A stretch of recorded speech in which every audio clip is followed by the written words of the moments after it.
In 1950, a mathematician named Alan Turing asked a question that the entire field of computational linguistics is still arguing about. He asked it like this, and I'm paraphrasing. If a machine can have a conversation with you, and you genuinely can't tell it's a machine, isn't that good enough to call it intelligent? Some people in 1950 thought yes. Some thought obviously not. In 2026, the practical answer might surprise you, and the philosophical one is more contested than ever. Hey, Ani here. Welcome to the most important unresolved question in artificial intelligence. You've just landed at the start of a course called Computational Linguistics, teaching computers to read. Over the next 100 videos, we're going to figure out how computers process human language. From the 1950s, when one IBM machine translated 49 Russian sentences and everyone thought we'd solved it, all the way to the language models you can talk to today. 10 lectures, each one a different layer of the field. Each one builds on the one before. And running through every single video is one question, the one Turing asked. The one we'll watch the field try to answer over and over for the next 100 episodes. That's the puzzle. And I promise, by episode 100, we'll answer it, as honestly as anyone in 2026 can.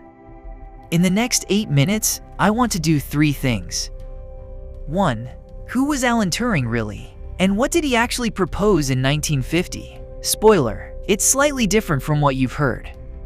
2. Why language? He could have picked chess. He could have picked math. Why use a conversation to test for intelligence? And 3. Was he right? And what does it mean that, in 2026, the most advanced AI systems on Earth are arguably passing his test, while everyone disagrees about whether that means anything? Alan Turing was born in London in 1912. Mathematician. By the time he was 24, he'd written a paper that basically invented computer science, laying out the abstract idea of a universal machine that could, in principle, compute anything computable. During World War II, he ran the team at Bletchley Park that cracked the Enigma code. Mathematicians estimate his work shortened the war by 2 to 4 years. He probably saved millions of lives. The British government's response? Years later, in 1952, they convicted him of being gay, chemically castrated him, and he died, almost certainly by suicide, at 41. In 2009, the British government formally apologized. 2 years after that, the Queen pardoned him, 60 years too late. In between all of that, in 1950, Turing published a paper called Computing Machinery and Intelligence in a journal called Mind. The paper opens with one of the boldest first sentences in scientific history. He writes, and I'm quoting this because it's worth quoting, "I propose to consider the question, can machines think?" And then, this is the move that makes Turing Turing. He immediately says, but actually, that question is meaningless. It depends on what you mean by think and what you mean by machine, and I don't want to define either. So I'm going to swap it for a different question, one I can answer. That swap. From an essence question to a behavior question. That's the move that started this entire field. Here's the test. He called it the imitation game. Room A has a hidden participant. Could be a human, could be a computer, you don't know. Room B has a hidden human, always a human. Room C has a judge. The judge can ask either room any questions, in writing, for some amount of time. The judge's job is to figure out which room has the human and which has the machine. The machine's job is to fool the judge. Turing's claim: if a significant percentage of judges can't tell the difference, say 30% over 5 minutes, then we should agree that the machine has, for all practical purposes, demonstrated intelligence. Notice what's not in his definition. He's not asking does it have a soul. He's not asking does it have an inner life. He's not asking does it understand. Those questions, he said, aren't testable. So he sets them aside and tests something we can observe: behavior. Now here's the part that's easy to miss. Turing didn't have to pick language. He could have tested intelligence with chess. He could have tested it with theorem proving. He could have tested it with playing checkers, which IBM was doing in the 1950s, by the way. But he chose conversation. Why? Here's his answer. In my own words, chess has rules. Once you know the rules, you can analyze your way to a good move. It's hard, but it's well defined. Conversation is the opposite. It can be about anything. The rules, if there even are rules, depend on context, intention, shared knowledge, what the other person knows, what they don't, what they want, what they think you want. To fool someone in a conversation for 5 minutes, you have to be able to handle all of that. Turing's bet was that if you could fake the conversation, you'd already be doing everything we mean by thinking. The conversation was the proxy. Language was the test. And that bet is what created the field we're studying. In 1966, 16 years after Turing's paper, an MIT professor named Joseph Weizenbaum built a program called ELIZA. ELIZA pretended to be a therapist. It worked by literally pattern matching what you typed and reflecting it back as a question. You'd say, "I'm sad because my mother yells at me," and ELIZA would say, "Tell me more about your mother." Here's the unsettling part. Weizenbaum's own secretary, who knew exactly how ELIZA worked, asked him to leave the room so she could talk to the program in private.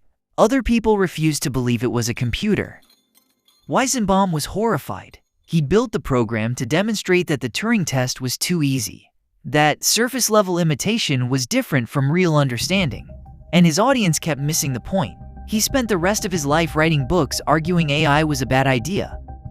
In a way, ELIZA is the first warning sign of what we're going to keep running into for the next 99 videos. Quick recap of the 4 terms we just used. Imitation game, Turing's name for the test. 3 participants, a hidden machine, a hidden human, and a judge trying to tell them apart. Turing test, what everyone calls the imitation game today. Same thing, just renamed. Operational definition, defining something by what you can measure about it, instead of what it is. Turing's whole strategy. And ELIZA, the 1966 chatbot that fooled people way too easily. The first hint that passed the test might not mean what we think.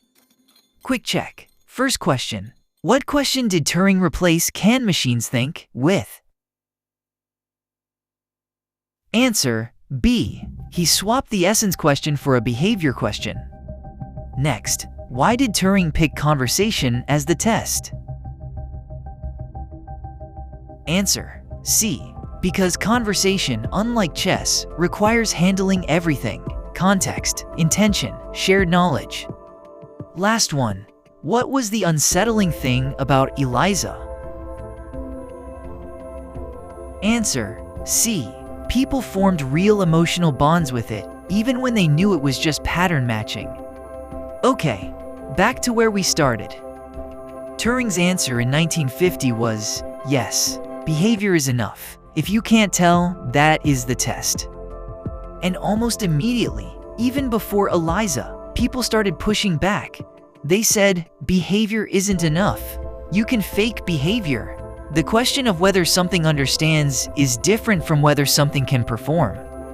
Here's where 2026 gets interesting.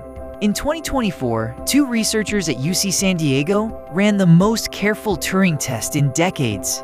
GPT-4 fooled judges 54% of the time, which means, by Turing's original threshold, the test was passed. And yet, the people in 1950 who said, behavior isn't understanding, are still saying it in 2026 about these same systems. That argument plays out across the next 99 videos. That's the puzzle, and we're going to solve it. Next time, we untangle a question that confuses almost everyone in this space. What's the difference between computational linguistics, NLP, and AI? 3 names for almost the same thing. And the difference is 50 years of academic politics. If you liked this, subscribe. I'll see you on our next lesson.